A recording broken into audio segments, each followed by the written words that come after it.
باپ بیٹھا ہوا ہے، انتظار کر رہا ہے کہ آ جائے، قدموں میں گر جائے، وہ گرنے کو تیار نہیں ہے۔ بھائی منتظر ہے کہ بھائی کا فون آ جائے، بھائی فون کرنے کو تیار نہیں ہے۔ بہن منتظر ہے لیکن بہن کو فون کرنے کو تیار نہیں ہے۔ دوست کا دل دکھا دیا ہے، کسی سب آرڈینیٹ کا، کسی کام کرنے والے کا، کسی پیون کا دل دکھا دیا ہے، کسی ڈرائیور کا دل دکھا دیا ہے، کسی چلتے پھرتے کا دل دکھا دیا، اور معلوم ہے کہ دل دکھایا ہے، اس سے معافی نہیں مانگیں گے۔ کیوں؟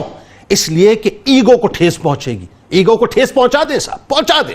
یاد رکھیے، نگاہوں سے نگاہ ملا کے جو معافی مانگنے کا لطف آتا ہے وہ کسی اور بات پہ نہیں۔ لہٰذا نامعلوم رشتوں کو ایس ایم ایس کرنے کی بجائے، واٹس ایپ کرنے کی بجائے اور اسٹیٹس لگانے کی بجائے معلوم رشتوں کو آج کی رات منائیں۔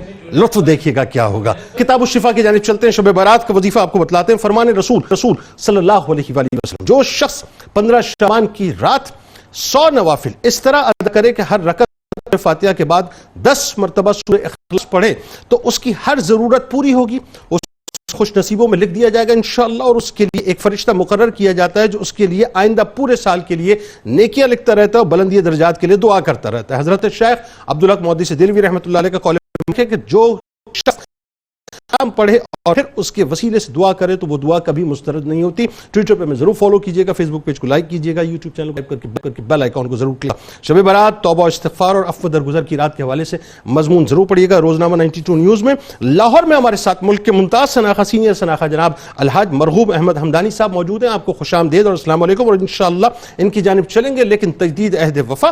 لا یؤمن احدکم حتی اکون احب الیہ من والدہ وولدہ والناس اجمعین۔ اللہ تعالیٰ آپ کا، ہمارا، ہم سب کا، پاکستان کا اور امت مسلمہ کا حامی و ناصر ہو۔